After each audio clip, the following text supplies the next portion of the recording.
Bien-aimés, nous voulons glorifier le Seigneur qui a permis que nous puissions être là.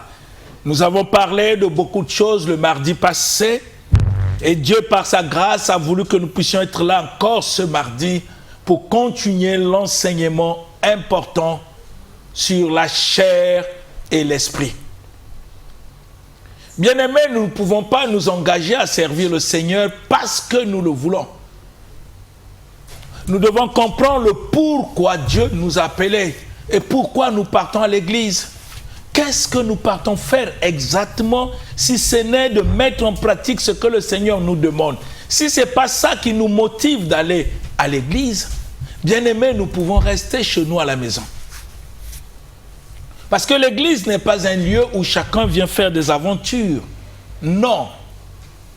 L'église est un lieu où des personnes repenties viennent pour manifester la parole dans leur conduite pour que le Seigneur soit sanctifié et glorifié. Et par leur conduite, ils imposent le royaume de Dieu sur la terre en devenant ce sel de la terre et lumière du monde, comme le dit la parole. Mais avant que nous puissions arriver à cela, le Seigneur nous montre d'une manière claire dans sa parole, nous devons nous séparer des convoitises charnelles. Nous devons nous séparer de notre vieux homme. Nous devons nous séparer de la chair, bien-aimée. Nous ne devons plus, bien-aimés, satisfaire les désirs de notre propre nature ou de notre chair. C'est une séparation, c'est une décision de la même manière que nous avons décidé de nous repentir, c'est-à-dire de changer la direction de notre vie pour suivre le Seigneur. Et quand nous arrivons en lui, il nous exige par sa parole de ne plus accomplir les œuvres de la chair, comme le dit le livre de Galates chapitre 5 verset 16. Mais malheureusement, c'est pas ce que nous les chrétiens nous cherchons. Malheureusement, nous avons fabriqué notre propre manière de servir le Seigneur. Nous avons créé notre propre manière de pousser Dieu à se manifester. Et ces manières ne sont pas conformes à ce que la parole nous enseigne. Et nous avons, bien aimé, fait de l'Église comme une propriété des hommes, des femmes, en utilisant l'Église et la parole pour défendre nos intérêts charnels. Et tant que le Seigneur nous demande de s'éloigner. Mais parfois on réalise que aucun chrétien a des soucis de mettre sa vie sur l'autel du Seigneur pour qu'il devienne ce que Dieu nous recommande dans sa parole. Parfois nous ne sommes pas préoccupés de ces choses. Nous sommes préoccupés de la gloire, de ce que les gens pensent de nous. Nous sommes préoccupés à devenir grands. Nous sommes préoccupés à démontrer de quoi nous sommes capables dans le Seigneur. Dieu n'a pas besoin de toutes ces choses. Il cherche des hommes et des femmes humbles. Ceux qui savent s'humilier. Ceux qui savent déposer leur vie sur l'autel pour laisser le Saint-Esprit les conduire, les façonner, les transformer. Ceux qui ne veulent pas se manifester dans le monde, mais ils veulent être dans le Seigneur pour que Dieu seul, au temps voulu, puisse les présenter au monde. Mais comment cela peut être possible si nous continuons à marcher selon la chair? Comment cela peut être possible si nous continuons à satisfaire les convoitises charnelles dans nos vies? Comment cela peut être possible, bien-aimés, si au milieu de nous, nous avons des divisions sur des sujets charnels qui n'ont rien à voir avec la spiritualité? Comment cela peut être possible si nous continuons en marchant dans une hypocrisie où nous savons dans notre cœur que nous avons des clans, des groupes? Dieu ne nous a jamais recommandé de telles choses dans sa parole. Comment on peut être fier de dire que nous servons le Seigneur si sa parole n'est pas au centre de notre vie? Comment, bien-aimés, Nous pouvons déclarer au monde que nous sommes des chrétiens si par notre conduite, notre comportement, nous montrons que nous sommes loin de ce que le Seigneur a prescrit. Comment, bien-aimés, réfléchissons, quel genre de chrétiens sommes-nous? Quel genre de serviteurs sommes-nous? Nous marchons selon quoi? Selon ce que le Seigneur a prescrit? Ou nous marchons selon nous-mêmes, selon ce que nous-mêmes nous décidons au nom de Dieu?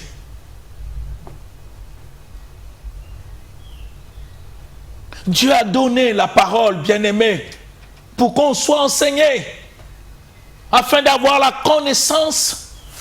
Et cette connaissance doit nous pousser à mettre en pratique ce que le Seigneur attend de nous, pour que nous ne puissions pas nous baser sur des raisonnements philosophiques humains quand la vérité confronte notre conscience et notre cœur.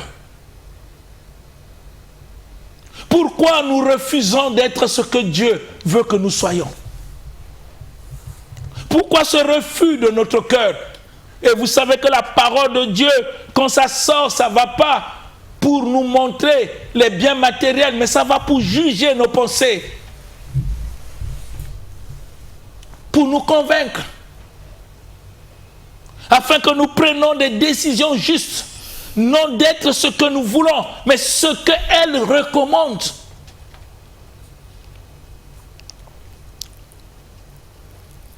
J'aimerais que chacun réfléchisse.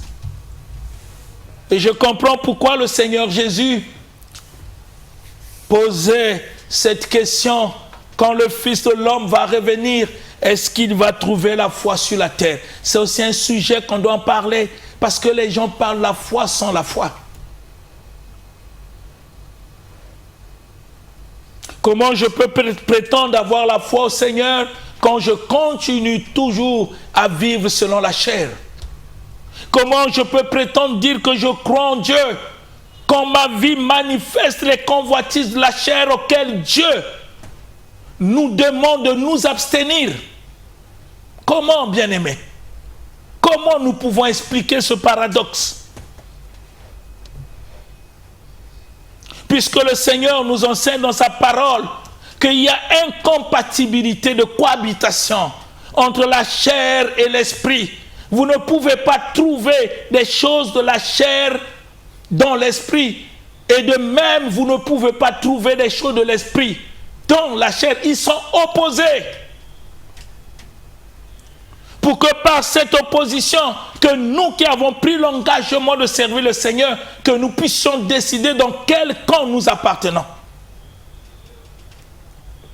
Non seulement de décider, mais de l'approuver par notre conduite, qui doit manifester les fruits du camp auquel nous avons fait le choix.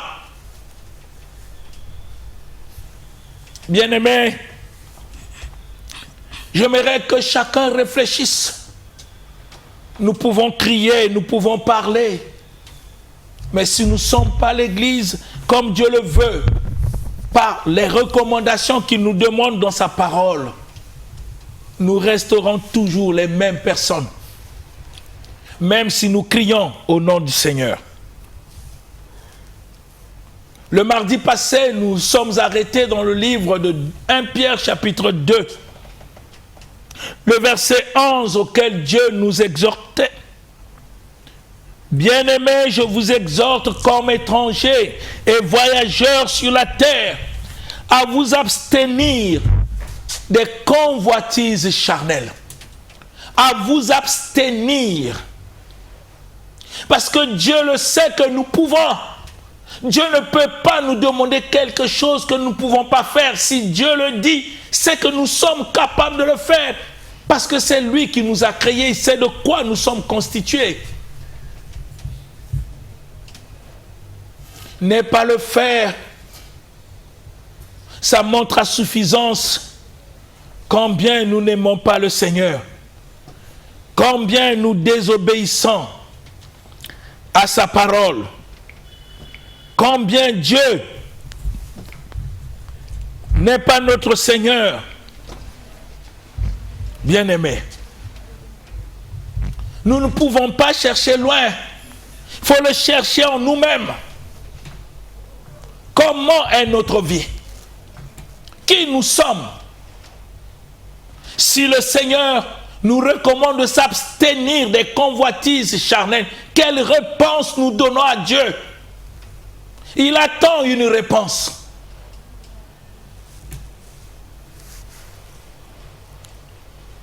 Réfléchissons, bien-aimés. Et non seulement il nous recommande de s'abstenir des convoitises charnelles qui font la guerre à l'âme. Il y a une lutte dans notre âme. Oui, le besoin est là de faire la volonté de Dieu. Mais nous n'arrivons pas à décider. Non parce que nous sommes incapables, non parce que nous ne voulons pas. L'apôtre Paul a traversé ces luttes en lui. Il dit chaque fois, quand je veux faire le bien, le mal est attaché. Il dit si je fais le mal que je ne veux pas, c'est le péché. Il a vu la cause. Le péché qui n'est pas chez Satan, mais qui se trouve dans ses membres à lui. Et il tourne vers Jésus-Christ. Parce qu'il sait, c'est lui qui est la solution de tout.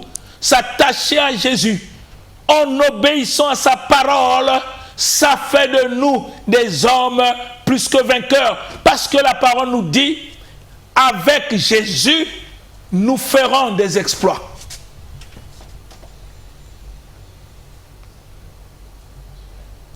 Mais malheureusement, la chair continue à nous dominer. Comment, dans cet état, nous pouvons prétendre être des hommes spirituels? Comment, dans cet état, nous pouvons prétendre être des femmes spirituelles, bien-aimées? C'est quel genre de spiritualité que nous voulons fabriquer par nous-mêmes, tandis que nous sommes loin de ce que le Seigneur nous recommande pour que nous devenions ces hommes et ces femmes spirituelles, non comme nous le pensons, mais selon le Seigneur. En mettant en pratique sa parole.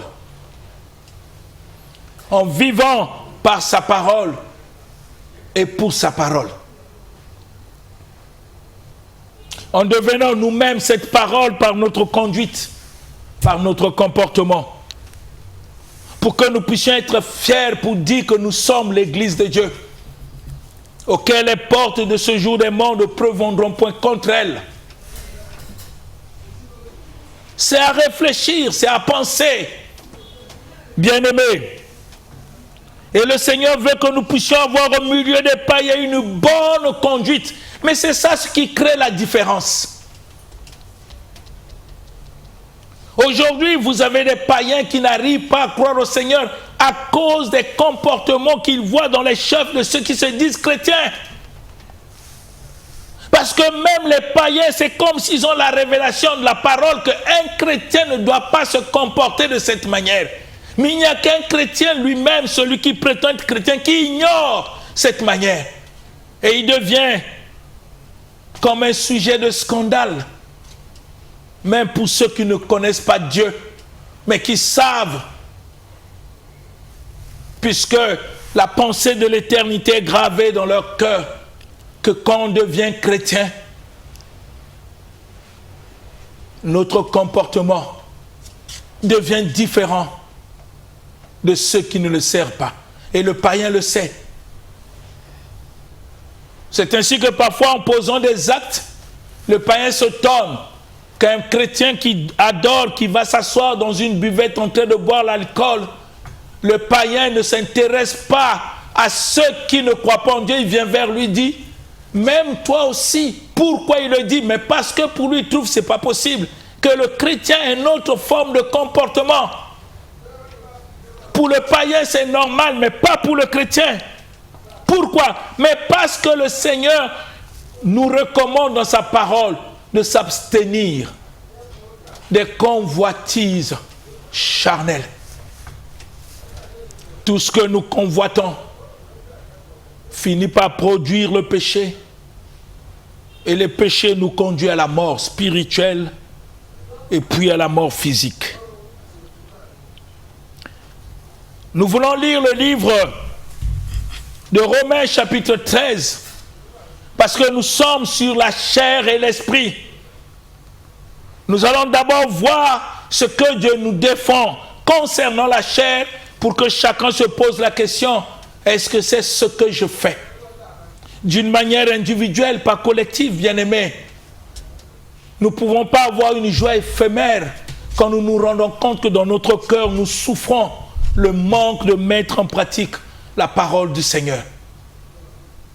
On vit comme par hypocrisie. Mais la vie de Dieu n'est pas faire semblant, c'est de l'être comme Dieu le veut. Romains chapitre 13, que dit le verset 14? Romains chapitre 13, j'ai lu au verset 14, sur la version Louis II, j'ai le nom du Seigneur. Amen.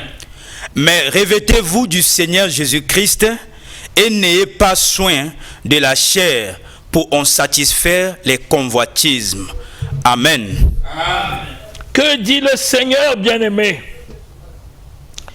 Que dit le Seigneur dans ce livre de Romains 13, le verset 14? Écoutez bien ce que le Seigneur nous demande. Mais revêtez-vous du Seigneur Jésus-Christ.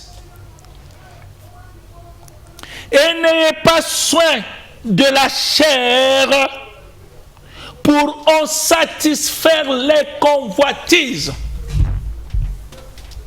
Une recommandation.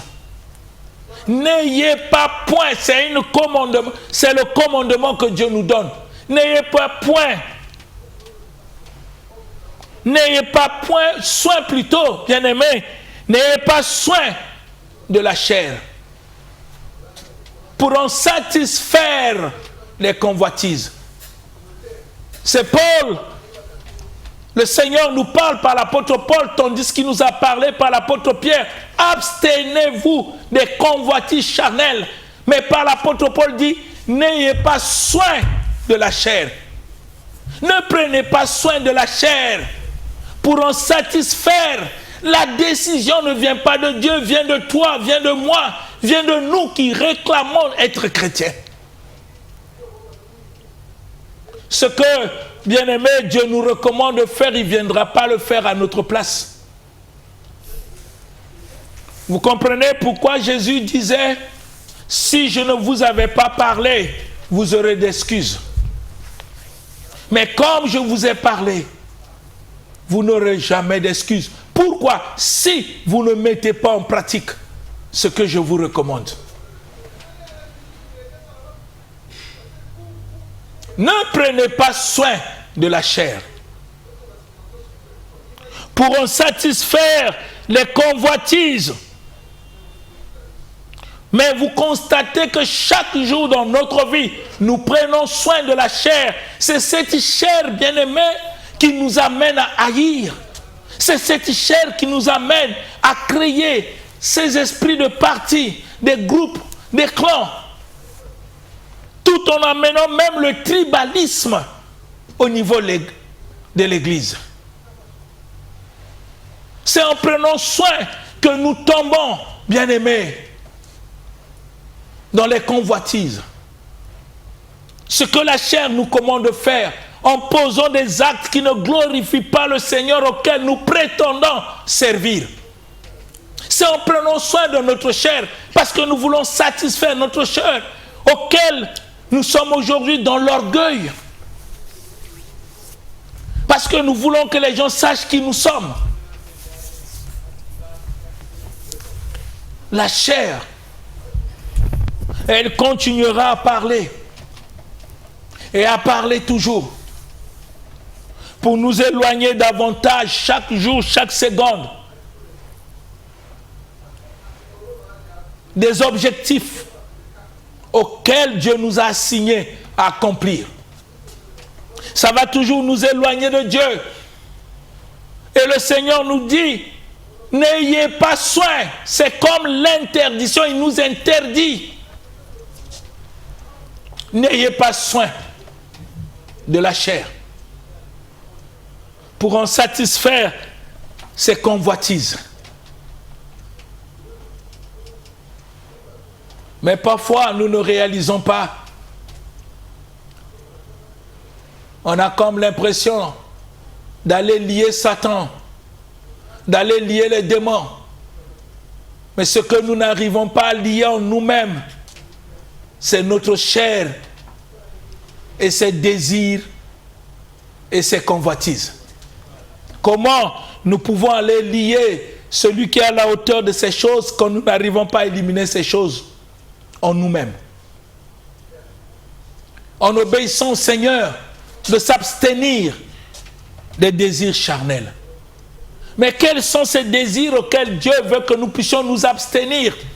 Parce que si nous parlons des convoitises simples, les gens ne comprennent pas, mais quels sont ces désirs?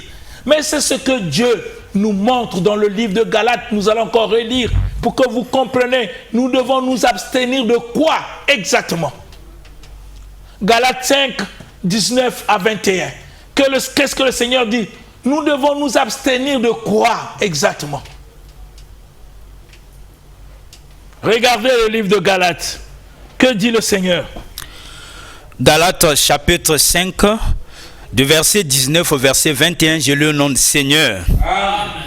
Or, les œuvres de la chair sont manifestes.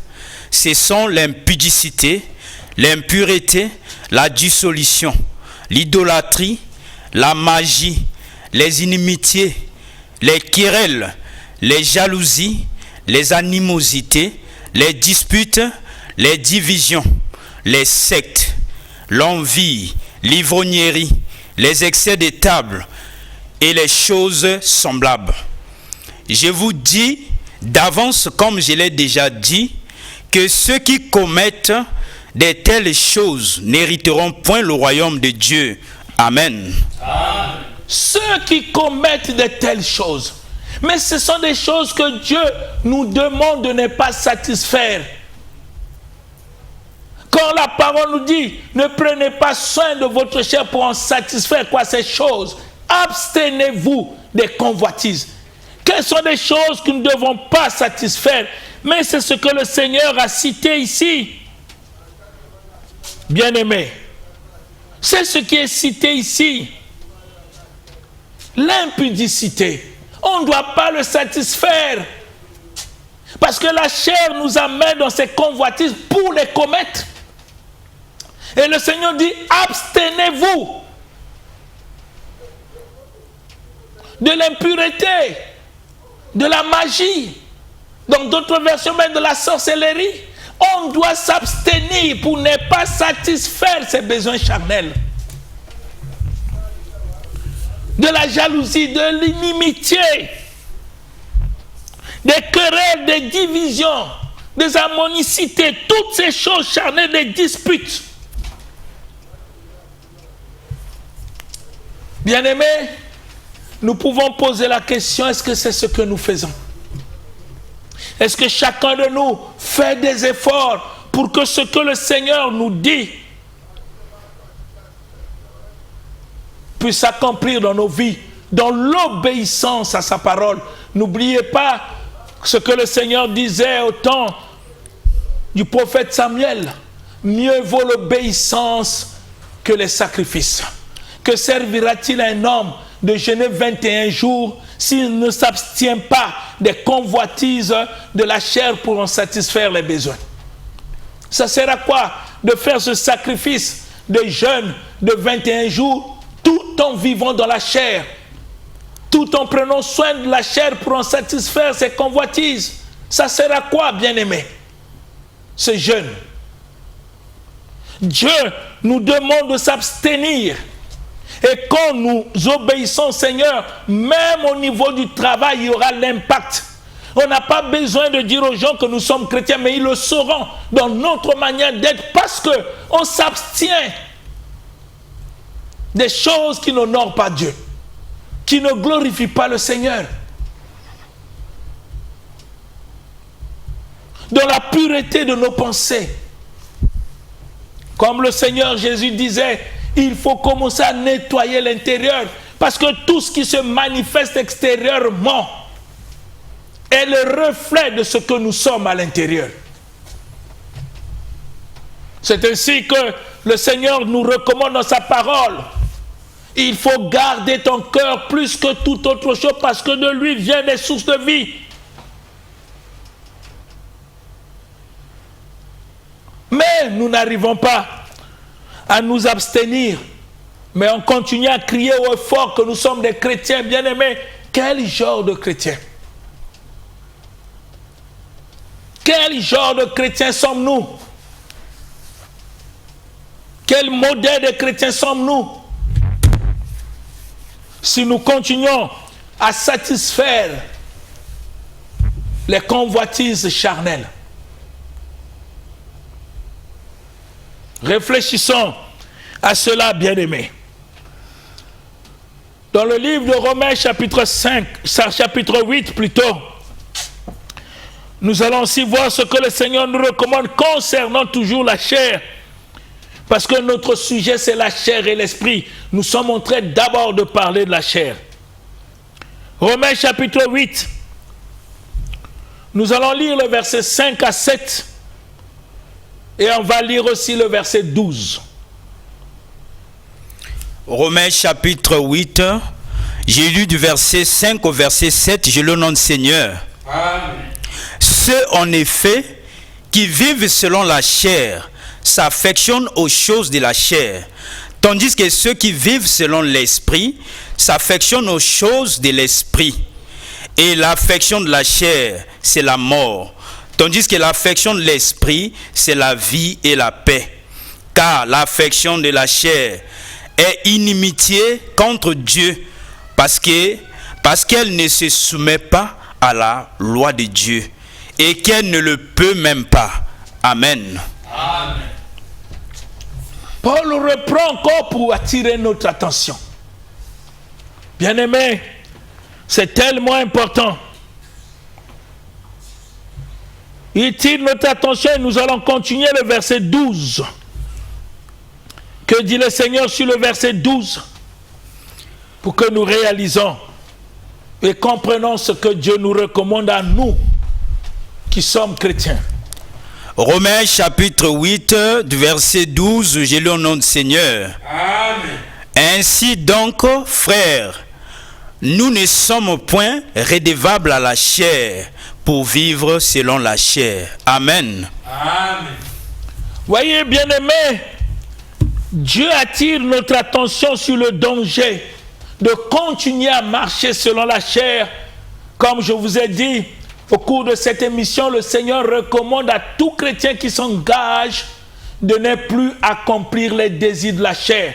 Nous devons laisser le Saint-Esprit nous conduire et ne plus accomplir les désirs de notre propre nature. La parole nous dit dans le livre de Romains que nous venons de lire, ceux en effet, qui vivent selon la chair s'affectionnent aux choses de la chair. Ceux, en effet, qui vivent selon la chair s'affectionnent. Voyez, quand on arrive à ce niveau de s'affectionner sur les choses de la chair, nous ne pouvons plus comprendre ce qui est spirituel. Parce que sur les choses de la chair, nous sommes capables de tuer. Nous sommes capables, bien-aimés, d'empoisonner. Nous sommes capables de faire tout ce qu'il faut pour avoir ce que nous désirons par les convoitises charnelles afin d'en satisfaire ses besoins. Pourquoi? Mais parce qu'on est affectionné aux choses de la chair. Comment pouvez-vous expliquer qu'un chrétien rentre en jeûne simplement pour que le Seigneur puisse le bénir? Tu fais le jeûne de 21 jours, comment tu peux rentrer en jeûne dans cet esprit d'affection des choses de la chair? Comment? Uniquement ce que nous désirons. Les chrétiens rentrent en jeûne pour chercher le mariage. Bien-aimés. Mais parfois, celui qui cherche le mariage n'est pas façonné, transformé par la parole. Parce que quand tu ne marches pas par l'esprit et que tu es charnel, tu veux chercher le mariage, sache que tu deviendras même l'enfer dans ce mariage. Mais parce que ton comportement n'est pas spirituel, puisque tu ne l'es pas, tu deviendrais un problème toi-même dans le mariage. Pourquoi? Mais parce que ton cœur ne cherche pas les choses spirituelles, mais tu t'affectionnes aux choses charnelles. Comme le dit la parole, que ceux qui vivent selon la chair s'affectionnent aux choses de la chair. Et nous comprenons ces genres de chrétiens. Ils sont même découragés dans l'église quand les besoins charnels qu'ils cherchent et qu'ils trouvent que Dieu ne répond pas. Ils disent que cette église n'est pas puissante. Non, Dieu reste toujours puissant pour des personnes qui s'affectionnent aux choses de l'esprit. L'affection des choses charnelles nous amène à l'amour de l'argent.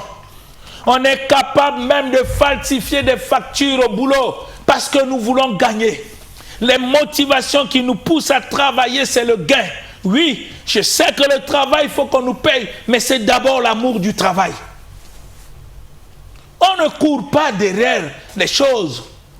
L'argent, c'est une bonne chose parce que ça résout beaucoup de choses. Mais l'amour de l'argent fait partie de l'affection des choses charnelles. Parce que celui qui a l'amour de l'argent peut aller chercher la magie et tuer ses propres parents pour devenir riche. Ça fait partie de l'affection des choses charnelles. Il n'y a que ceux qui marchent selon la chair qui peuvent aboutir à de telles conclusions. C'est ainsi que, bien-aimés, le Seigneur est clair que ceux qui marchent selon l'esprit, qui vivent selon l'esprit, s'affectionnent aux choses de l'esprit. Réfléchissons, bien-aimés. Qu'est-ce qui se trouve dans ton cœur? Tu t'affectionnes en quoi? Et tant que le Seigneur veut que nous puissions nous abstenir des convoitises charnelles, que nous refusons de prendre soin de la chair pour en satisfaire ces convoitises. Mais malheureusement, vous réalisez que ce n'est pas la préoccupation des chrétiens. Nous nous préoccupons d'autre chose que de ce que Dieu nous recommande dans sa parole. Comment on peut s'attendre au changement de notre vie si notre cœur s'affectionne aux choses de la chair? Tu peux prier 15 ans, 20 ans, ce n'est pas le nombre des années que tu as passé dans le Seigneur qui est important. Mais c'est ce que tu veux être dans le Seigneur. Ou rester charnel, ou devenir une personne spirituelle. Et le Seigneur conduit dit que l'affection de la chair, c'est la mort. Il y a la mort spirituelle qui t'éloigne de Dieu, qui te fait séparer du Seigneur. Tu parles, mais que des lèvres. Spirituellement, tu es mort. Bien-aimé. Et le Seigneur continue dans le verset 7, il dit, car l'affection de la chair est inimitié contre Dieu. Inimitié contre Dieu. L'affection de la chair est inimitié contre Dieu. Parce que elle ne se soumet pas à la loi de Dieu. Celui qui vit d'une manière charnelle, même s'il est membre d'une église, il lui est difficile de se soumettre à la loi de Dieu. Mais parce que son cœur est attaché, affectionné aux choses de la chair. C'est ainsi que son comportement, même devant les païens, devient même douteux pour savoir si vraiment il prie. Les gens se posent la question, est-ce que cette personne prie? Mais son cœur est tellement affectionné aux choses de la chair. Il est prêt à faire n'importe quoi pour en satisfaire les besoins. C'est qu'il n'a pas compris pourquoi Dieu l'a appelé par sa grâce. C'est qu'elle n'a pas compris pourquoi elle va à l'église, cette personne. Elle n'a rien compris de l'amour de Dieu. Elle n'a rien compris de l'œuvre salvatrice de Jésus sur la croix. Rien compris de tout ça. Et la personne ne se rend pas aussi compte qu'elle est en inimitié avec Dieu. par son attachement à la chair. La personne ignore tout de cela. Il ignore tout. Et le verset 12, Dieu nous interpelle. Ainsi donc, frères, nous sommes point redevables à la chair.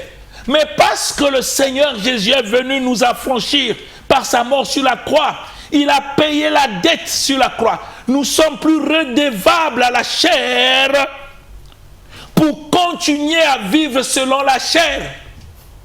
Nous qui avons cru, nous sommes plus redevables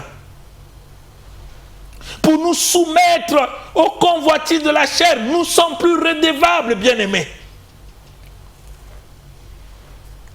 Si véritablement nous sommes des chrétiens,